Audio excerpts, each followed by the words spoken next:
Los registros parroquiales desaparecieron. Las familias de las víctimas fueron trasladadas a otros estados con nuevas identidades, y a los medios se les pidió silencio absoluto. Lo que nadie imaginaba es que uno de los pocos sobrevivientes, un niño de 11 años, lograría dejar una carta, escrita décadas después, en la cual contaba lo que realmente vio aquella noche. Esa carta llegó a manos de un historiador clandestino en 1979, y desde entonces fue ocultada por miedo. Hasta hoy, prepárate para escuchar la historia prohibida. No es un mito, no es una leyenda urbana, es un caso real, censurado por el Estado y oculto por la Iglesia. Y aunque intentaron borrar todo rastro, los ecos del horror siguen resonando en cada rincón de la Sierra Sur. Lo que ocurrió en ese pueblo no fue natural, no fue humano, fue algo que no debió haberse despertado. Y esta vez, tú sabrás por qué. Había un niño que sobrevivió, no por suerte, no por milagro. Sobrevivió porque alguien o algo decidió que él debía contar lo que los demás no podrían. Su nombre era Emiliano. Tenía 11 años, el cabello desordenado y una cicatriz bajo el ojo izquierdo que, según decía, había sido un castigo del padre del pueblo por hacer preguntas indebidas. Emiliano vivía con su abuela en una casita cerca de la quebrada. Era un niño curioso, el tipo de curiosidad que incomoda a los adultos, y esa curiosidad fue quizás lo que lo salvó. En la tarde del 11 de octubre de 1931, Emiliano sintió que algo no iba bien. Los pájaros dejaron de cantar, el río dejó de correr, el aire estaba espeso como si el tiempo mismo se hubiese detenido. Las mujeres no salieron a lavar ropa, los hombres no se reunieron en la plaza. Hasta el sacerdote, don Eugenio, un hombre rígido y de mirada de piedra, cerró las puertas de la iglesia más temprano que de costumbre. Nadie hablaba, solo miradas cruzadas, silencios prolongados, y un miedo sordo que se arrastraba por las paredes como una sombra impaciente. Esa noche Emiliano no durmió en su cama. Llevaba semanas construyendo un escondite secreto en el bosque, bajo una formación de rocas, donde escribía sus pensamientos en un cuaderno rojo que había encontrado en una carreta abandonada. Era su refugio, su mundo, su confesionario. Y fue allí donde pasó la noche del incidente. Desde su escondite pudo ver el cielo oscurecerse de manera antinatural. Nubes negras se arremolinaron sobre el pueblo, aunque no llovía. Vio luces rojas que danzaban sobre las casas, como si las ventanas ardieran desde adentro, sin fuego, sin humo, pero con un resplandor que quemaba los ojos. Escuchó gritos, no de miedo, sino de algo más profundo. Gritos que parecían venir de gargantas poseídas, lenguas que no conocía, palabras que no eran humanas. Y entonces, el silencio. Un silencio tan absoluto que ni el viento se atrevía a moverse. En ese instante, Emiliano escribió lo último que su cuaderno conservaría intacto. Vinieron por ellos. No todos eran humanos. Algunos se ofrecieron, otros fueron tomados. Algo fue liberado, algo que estuvo encerrado bajo la capilla, y ahora no hay más pueblo. Cuando el sol asomó entre las montañas, Emiliano descendió. No encontró a nadie. Las casas estaban, pero vacías, las puertas abiertas, las camas intactas. No había rastros de lucha ni señales de huida, solo quietud y una sensación helada que penetraba hasta los huesos. Caminó hasta la iglesia. El altar había sido removido. Bajo él, un agujero profundo, como un pozo cavado desde adentro hacia afuera, como si algo hubiera emergido. Esa fue la última vez que vio el lugar. Horas después, llegaron hombres uniformados con banderas que no reconocía. No eran policías, no eran soldados, traían cámaras, cajas metálicas, y hablaban entre ellos con urgencia. Uno de ellos lo encontró, lo llevó a rastras, le taparon los ojos y lo subieron a un vehículo con lonas negras. Días más tarde, despertó en un orfanato a más de 500 kilómetros, con un nombre falso y la promesa de que si hablaba, desaparecería. Pero Emiliano no olvidó. Durante años mantuvo el cuaderno rojo escondido en un doble fondo de su maleta, y cada vez que una sombra se arrastraba por el pasillo del orfanato o escuchaba un susurro en lenguas antiguas, sabía que el pasado no había terminado, que el pueblo no fue borrado, fue silenciado. El cuaderno fue encontrado en 1979, entre las pertenencias de un anciano sin familia que murió en un asilo. Nadie supo de dónde venía, solo un nombre escrito con lápiz desvanecido, Emiliano P. Y en la última página, una advertencia escrita con sangre seca: no busquen el agujero, él aún respira. No fue hasta el verano de 1978 que alguien se atrevió a regresar a las montañas donde alguna vez estuvo el pueblo.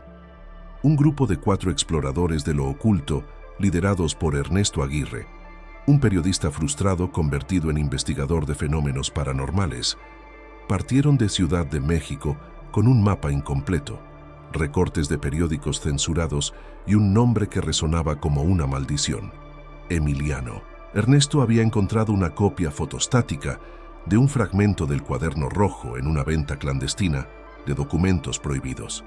El texto era confuso, casi poético, pero lo que le obsesionó fue la frase subrayada con lápiz: hay un agujero bajo el altar, y él aún respira.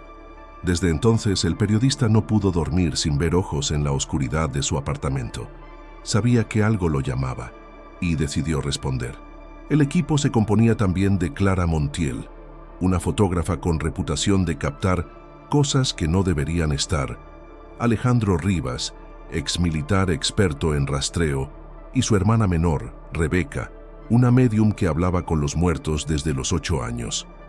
Nadie creía del todo en la historia, hasta que la señal del radio se apagó en cuanto cruzaron el puente viejo de piedra que, según los mapas antiguos, marcaba la entrada a San Sebastián de las Flores, el pueblo que desapareció sin dejar huella.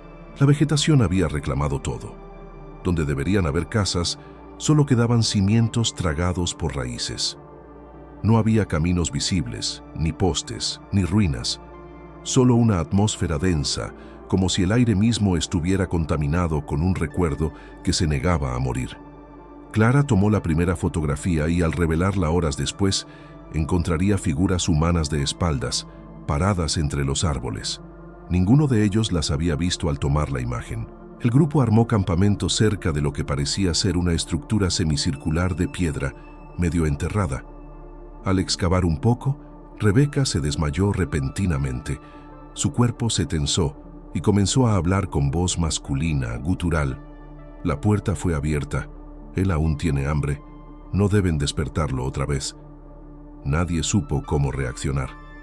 Alejandro quiso abandonar el lugar, pero Ernesto estaba fascinado. Esa noche, Rebeca no volvió a ser la misma. Caminaba sola, hablaba con las sombras, y al amanecer dibujó en el lodo el mismo símbolo encontrado en la última página del cuaderno de Emiliano. Un ojo abierto, rodeado de espinas, con una línea vertical que lo atravesaba. Al tercer día, hallaron lo que parecía una cripta. Bajo la estructura semicircular cavaron hasta encontrar una losa de piedra con inscripciones en latín y zapoteco antiguo. La traducción, según los registros que Alejandro traía, decía: aquí duerme lo que una vez fue hombre, pero el hambre lo transformó. El sacrificio no fue suficiente. La losa tenía marcas de uñas por debajo, como si alguien o algo hubiese intentado salir. Decidieron no abrirla, pero Rebeca desapareció esa misma noche. En el video recuperado de la cámara de Clara, la última imagen era Rebeca, de pie sobre la losa, con los brazos abiertos, murmurando palabras que no pertenecían a ningún idioma vivo, y detrás de ella, el agujero. Un agujero que no aparecía en ninguna imagen anterior, como si el lugar esperara a ser visto otra vez. La noche que Rebeca desapareció, el campamento se convirtió en un remolino de caos y voces que no pertenecían a los vivos. Alejandro gritaba su nombre entre los árboles, Clara revisaba frenéticamente las fotografías recién tomadas, y Ernesto, con una mezcla de fascinación y terror, se quedó inmóvil frente a la losa que ahora estaba corrida apenas unos centímetros.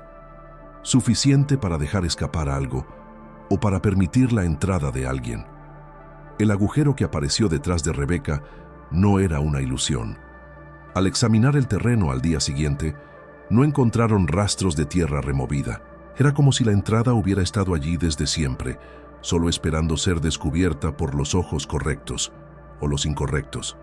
Alejandro, desgarrado por la desaparición de su hermana, se arrojó dentro sin esperar al resto.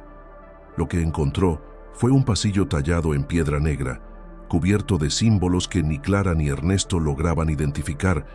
A medida que descendían, la temperatura bajaba y el silencio se hacía más denso, hasta que comenzó a hablar. No era una voz en sus cabezas, era una vibración en los huesos, una conciencia que respiraba en las paredes y que los conocía, que sabía por qué habían venido, que recordaba sus nombres desde antes que nacieran.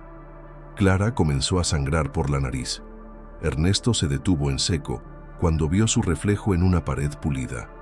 No era su rostro, era otro, uno demacrado, con ojos vacíos y una boca cosida con alambre oxidado.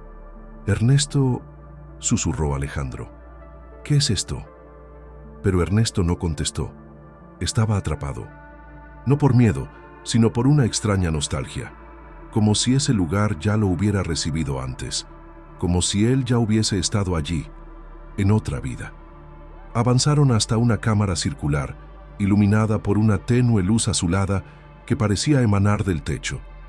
Allí, en el centro, estaba Rebeca, flotando, suspendida en el aire con los ojos abiertos, pero completamente negros.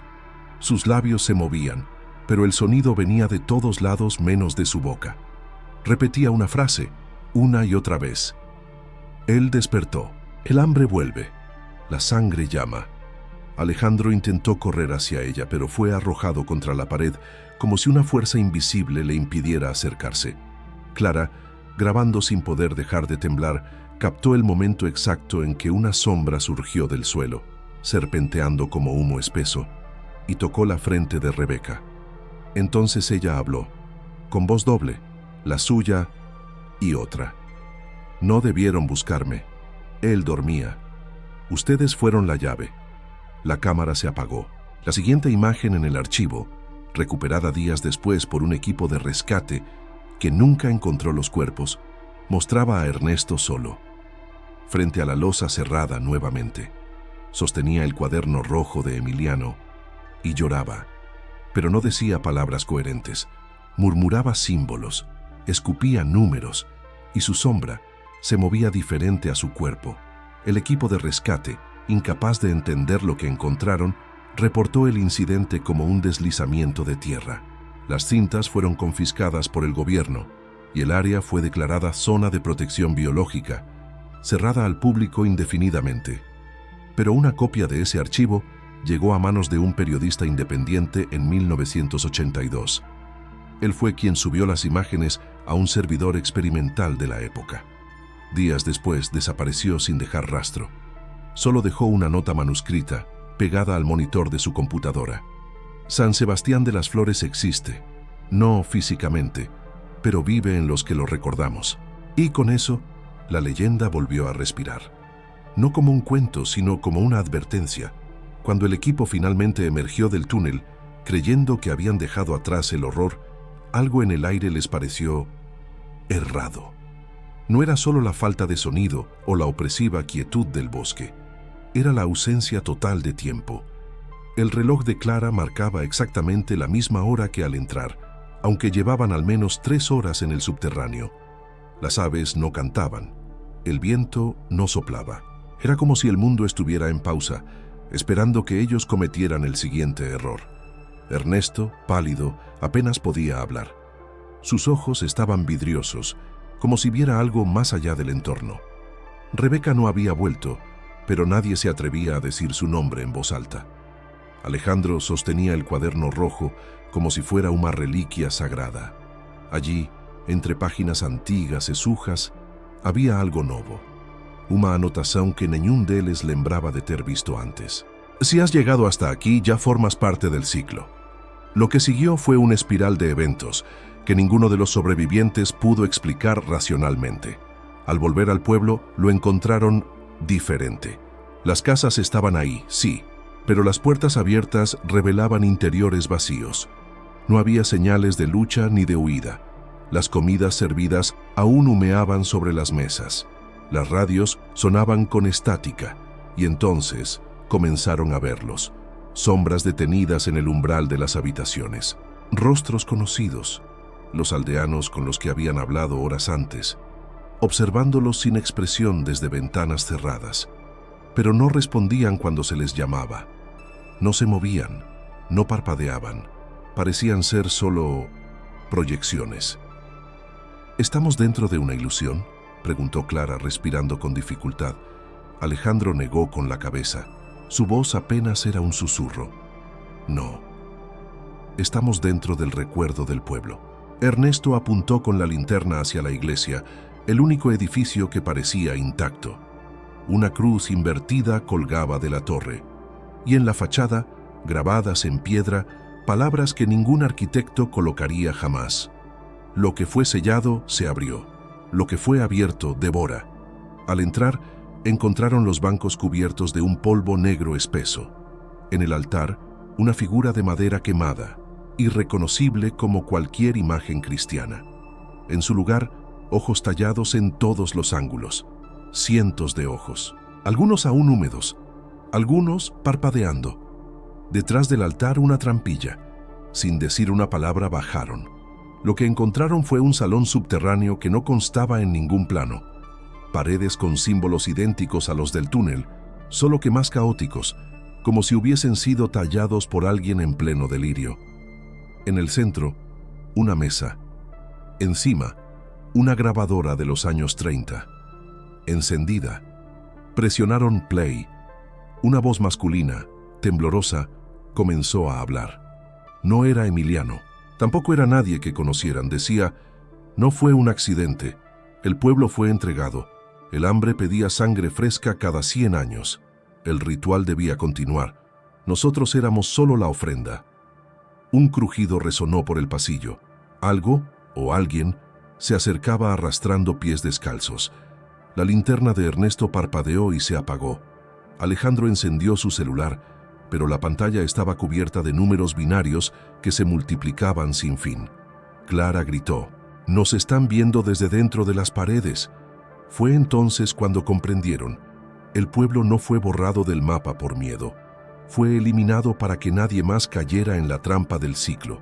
Pero ellos lo habían reactivado. Al filmar, al documentar, al pronunciar los nombres, al sentir curiosidad.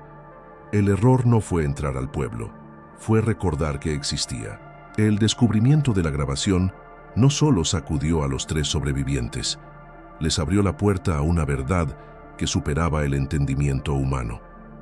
Mientras ascendían de la cripta subterránea, sus cuerpos se sentían más pesados, como si cada paso que daban los alejara de su propia realidad.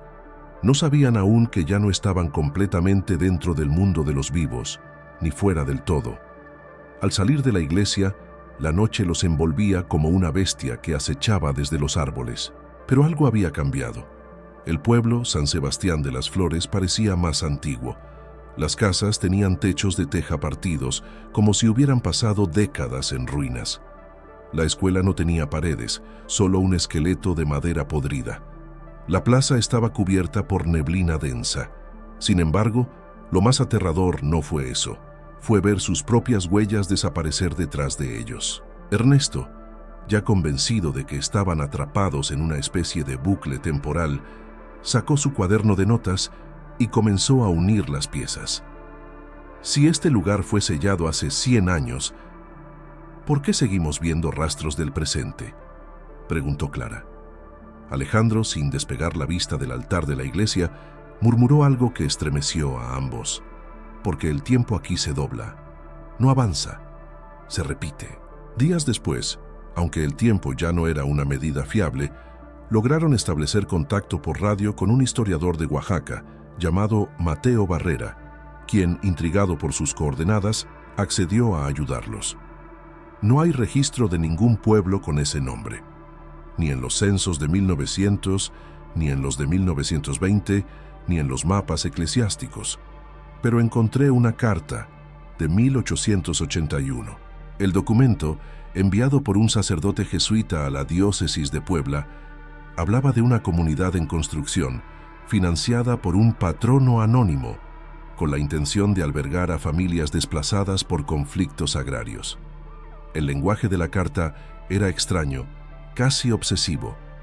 Describía rituales de bienvenida para los nuevos residentes, ofrendas simbólicas de sangre animal en cada estación del año y una advertencia: no deben abandonar el pueblo antes del tercer ciclo lunar, o el equilibrio será roto.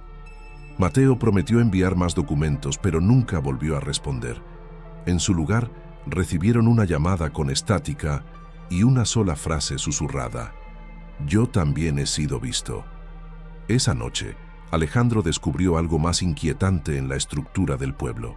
Todos los edificios formaban una figura geométrica específica, un sigilo, una especie de símbolo ocultista antiguo que él reconoció por un viejo libro de la universidad, el sello de Domunit, el portador del olvido. Un demonio menor, según las leyendas mesoamericanas, que se alimentaba del acto de desaparecer lugares completos. Fue entonces cuando entendieron: San Sebastián de las Flores nunca fue un pueblo tradicional. Fue un santuario erigido como cárcel para una entidad, una prisión sellada bajo la fachada de un poblado rural. Pero con cada nueva visita, cada cámara encendida, cada mapa actualizado, la cárcel se debilitaba. Clara cayó de rodillas. Su rostro era el reflejo de la rendición. Somos parte del error. El mapa que llevábamos era la llave. Ernesto, decidido, propuso quemar todo: el cuaderno, las grabaciones, la linterna que grababa automáticamente, incluso las ropas que habían llevado desde fuera. Intentaban eliminar cualquier rastro de su entrada, como si el olvido pudiera reconstruir la jaula. Pero antes de encender la hoguera, escucharon un sonido gutural, un rugido.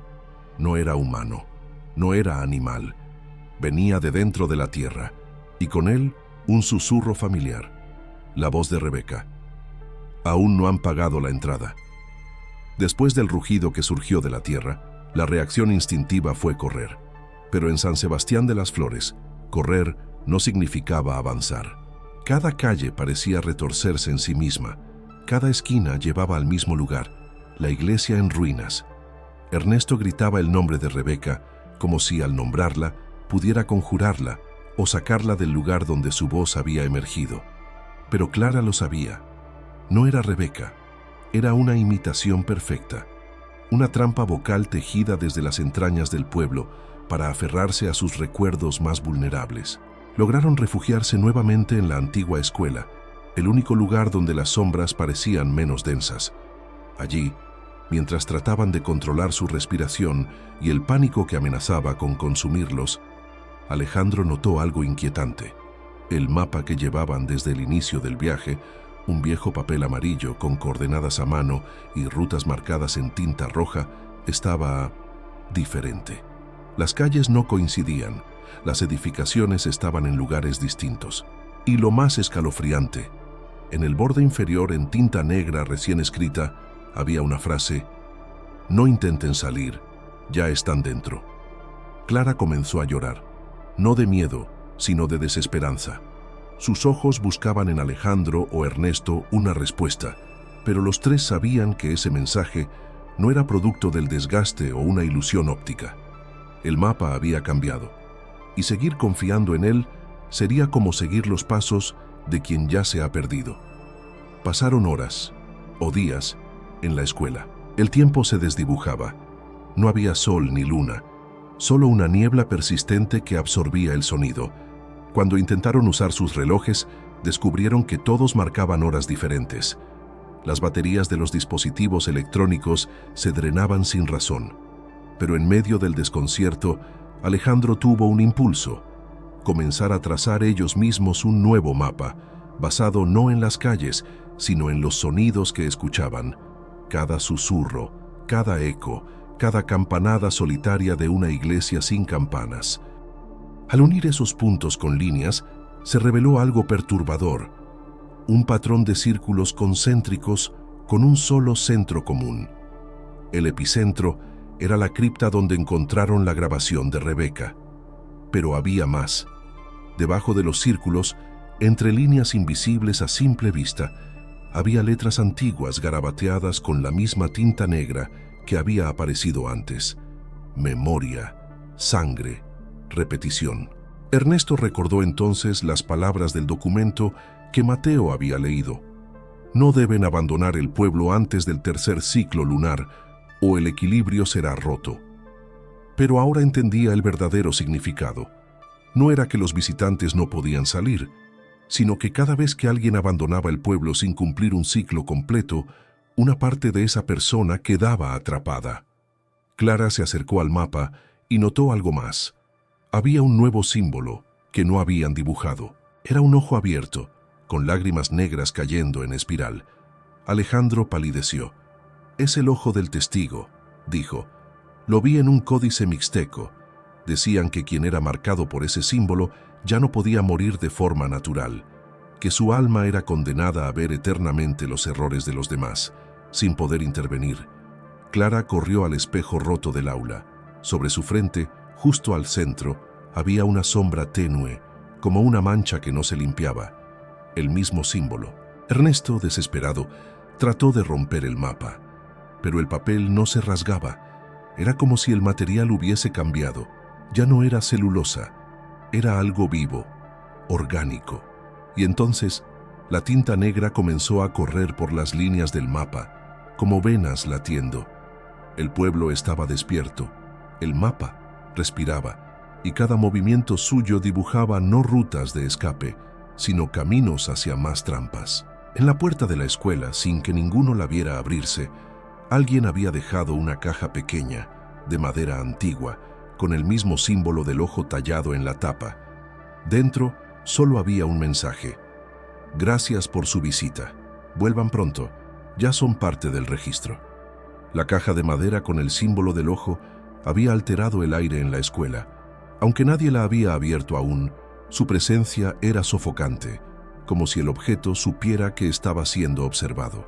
Clara, aún con la marca en su frente, se sentía observada incluso con los ojos cerrados. Cada rincón de la sala parecía respirar con ellos. Ernesto fue el primero en acercarse. Su mano temblaba, no por miedo, ya estaban más allá del miedo, sino por la certeza de que al abrir esa caja algo sería revelado, algo que no podrían olvidar. Cuando finalmente la destaparon, encontraron dentro documentos antiguos, fotografías en blanco y negro, registros detallados, pero no de ellos. No eran registros de visitantes anteriores, eran registros de ellos mismos, fotografías tomadas mientras dormían, detalles de conversaciones que habían tenido esa misma noche, registros médicos, huellas digitales, muestras de cabello. Cada uno tenía un dossier, cuidadosamente etiquetado con sus nombres completos, fechas de nacimiento e incluso la fecha exacta en que supuestamente morirían. La caja tenía un compartimento oculto. Alejandro lo notó cuando la madera crujió con un sonido distinto. Al levantar la tabla del fondo, encontraron un rollo de película. Clara, con manos temblorosas, lo colocó en el viejo proyector del aula, que milagrosamente aún funcionaba. La imagen era granulada, temblorosa, pero lo que mostraba no era del pasado, era del presente. Ellos, vistos desde ángulos que no podían haber sido captados por ninguna cámara visible. Imágenes de Ernesto intentando quemar el mapa, de Alejandro escribiendo símbolos compulsivamente en la pared, de Clara llorando frente al espejo. La cámara se movía sola, como si alguien invisible estuviera filmando. Pero entonces, el ángulo cambió. Ya no los mostraba a ellos. Mostraba una sala gigantesca circular, con estanterías que se extendían hacia arriba en espiral. Cada estantería estaba llena de cajas idénticas a la que acababan de abrir. En el centro, una figura encapuchada escribía en un libro que parecía no tener fin.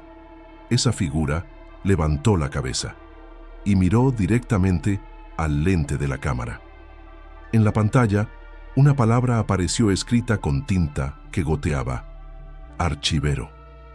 Alejandro retrocedió. Había leído sobre eso en textos prohibidos de mitologías prehispánicas. Seres que no juzgaban ni castigaban, solo registraban. Eran observadores eternos, condenados a recopilar los errores de la humanidad. Cada alma que entraba en el círculo del archivero era archivada y observada por la eternidad. La película se detuvo de golpe. El proyector comenzó a derretirse como si estuviera hecho de cera.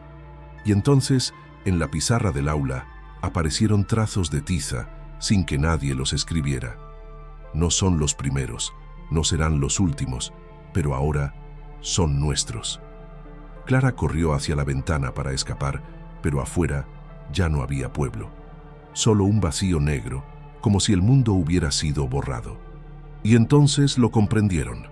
El pueblo ya no existía. Ellos eran el pueblo. Cada visitante anterior se había quedado, lentamente consumido por los archiveros, convertidos en susurros, en cámaras invisibles, en miradas entre la niebla. Ahora ellos eran parte del sistema, testigos perpetuos, observadores, guardianes de la historia que nadie debía conocer. Ernesto sintió que su cuerpo se endurecía, no como piedra, sino como papel. Sus dedos comenzaron a volverse translúcidos. Alejandro gritaba, pero su voz ya no producía eco. Era absorbida.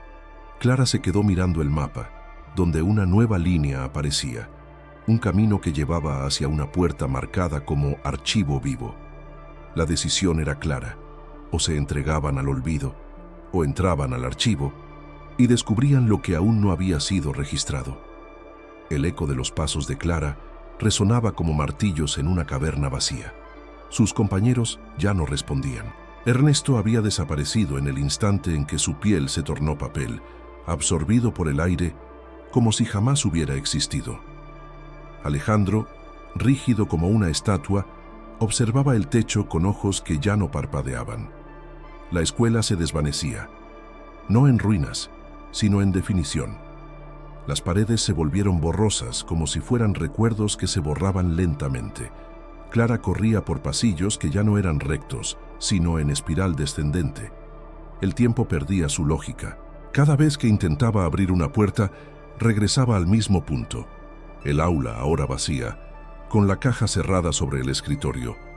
Pero algo había cambiado. La caja estaba respirando. Un vapor salía de sus bordes, como si contuviera un organismo vivo. Y entonces, sin que nadie la tocara, se abrió lentamente. En su interior no había documentos. Había un solo espejo, tallado en vidrio oscuro, que no reflejaba a quien lo miraba, sino lo que esa persona temía convertirse. Clara se vio a sí misma, pero no como era. La imagen la mostraba sentada en un escritorio antiguo, escribiendo frenéticamente en un libro sin fin. A su alrededor, sombras en forma humana observaban en silencio. Cada palabra que escribía parecía un lamento arrancado de su garganta. Estaba archivando, como el archivero de la película. Ella era ahora parte del sistema. Gritó, lloró, suplicó. Pero las sombras no reaccionaban. La puerta detrás de ella se abrió sola. Y al otro lado no había salida, sino una réplica exacta del pueblo de Santa Blanca. Pero estaba congelado en una sola noche, la noche en que llegaron. Los mismos pasos, las mismas frases, las mismas decisiones. Eran ciclos. El pueblo era un circuito cerrado, una simulación eterna diseñada para atrapar almas curiosas. Clara entendió. No era la primera vez que vivían esto. Ya lo habían hecho, muchas veces. Y cada vez que alguien intentaba escapar, el ciclo se reiniciaba, más profundo, más distorsionado, más desesperante. En un rincón de la escuela, un pequeño dispositivo brilló. Era una grabadora. Clara la encendió. Una voz, distorsionada pero familiar, comenzó a hablar. Si estás escuchando esto, es porque volviste. Esta no es la primera vez que llegas aquí. Has escapado antes, pero siempre regresaste, porque tú eres el archivo más valioso. Tú llevas la clave. Tú eres la falla en el sistema. La grabación se detuvo. Clara respiró con dificultad. Y entonces lo recordó. Recordó haber estado allí antes. Recordó haber abierto la caja muchas veces. Recordó haber dejado la grabación para ella misma. Era la única que tenía conciencia de las repeticiones. Por eso, tenía que romper el ciclo. Tomó el espejo de la caja, Lo sostuvo frente a la pizarra donde aún estaba escrita la palabra Archivo Vivo. El espejo absorbió la luz, tembló como un lago y mostró una única salida: un bosque, distante, envuelto en niebla más allá del pueblo. Clara corrió. La escuela desapareció detrás de ella como humo. El suelo crujía.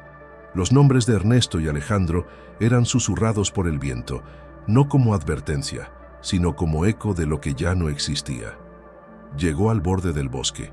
Un cartel oxidado decía: prohibido entrar, zona censurada por el gobierno en 1931. Clara sonrió, no porque estuviera a salvo, sino porque, por primera vez, estaba fuera del mapa. Dicen que los pueblos no desaparecen, que las historias que se olvidan es porque nunca existieron, pero si eso fuera verdad, ¿por qué siguen apareciendo nombres de lugares en documentos antiguos, en archivos rotos, en cartas sin remitente, que ya no están en ningún mapa? Santa Blanca, Oaxaca, fue uno de ellos, un pueblo que no fue borrado por un desastre natural, ni por guerra, ni por exilio. Fue silenciado, censurado, y lo que lo hizo desaparecer no fue humano. En los registros del gobierno federal de 1931 hay una página tachada con tinta negra. Encima, escrita a mano, la palabra clasificado, no acceso público. Los sobrevivientes fueron 3, pero solo uno logró salir con conciencia: Clara. Durante años nadie volvió a oír hablar de ella, hasta que en 1977 un hombre llamado León Hurtado encontró una grabadora oxidada en un mercado de antigüedades en Puebla. Al encenderla, una voz femenina decía: si escuchas esto, ya entraste. No hay vuelta atrás. La misma frase que inició todo. ¿Coincidencia? Imposible. La cinta fue analizada por expertos de sonido en la década del 80. Descubrieron que el eco de fondo no era natural, que tenía patrones de repetición no humanos, fractales sonoros, como si algo o alguien estuviera grabando también desde dentro. Desde entonces, casos similares empezaron a documentarse en otras zonas: pueblos que desaparecen, visitantes que no recuerdan haber estado, grabaciones encontradas en lugares cerrados, pero ningún testigo directo, excepto tú. Sí, tú que estás viendo esto, porque esta historia no se compartió por entretenimiento. Se compartió como advertencia. Santa Blanca fue el primer pueblo donde los archiveros actuaron abiertamente. Pero no fue el último, y según múltiples testimonios no oficiales, ya no operan solo en pueblos.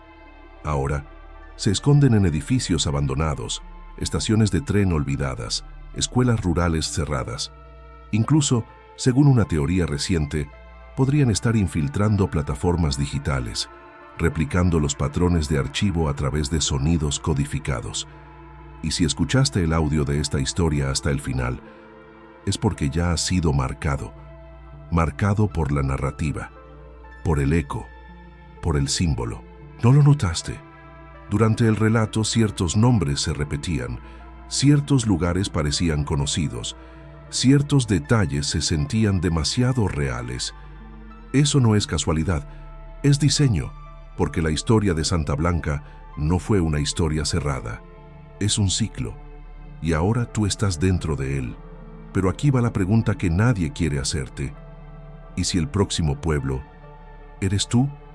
¿Y si el siguiente archivo eres tú? Si estás sintiendo algo extraño, comparte esta historia. Comenta: ya es tarde si llegaste hasta el final. Otros entenderán.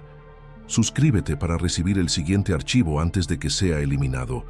Activa la campana, no por notificaciones, sino para que sepas cuándo te buscan.